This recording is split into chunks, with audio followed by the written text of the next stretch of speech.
Hi అండి, ఈరోజు Karnataka style garam masala ఎలా చేయాలో చూద్దాము. ముందుగా కావాల్సిన పదార్థాలు ఇవి. స్పూన్స్ అంటే నేను చూపించాను కదా, ఆ స్పూను.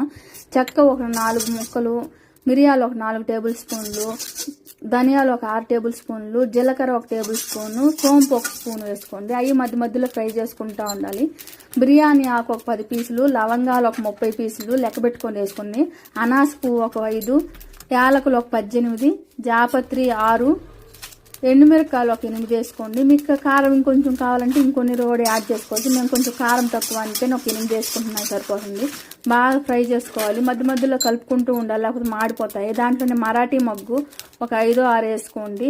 స్టోన్ ఫ్లవర్ అని దొరుకుతుంది, అది మీకు ఉంటే ఏంటి, లేకపోతే ఆప్షనల్. జాజికాయ పగలగొట్టి ఒక సగం ముక్కని కొంచెం మెత్తగా పౌడర్ చేసి వేసేసి బాగా మసాలా వాసన అంతా వచ్చే వరకు ఫ్రై చేసుకోవాలి. ఫ్రై చేసిన దాన్ని కూల్ అయిన తర్వాత మిక్సీ జార్లోకి తీసుకొని ఫైన్గా పౌడర్ చేసేసుకోవాలి.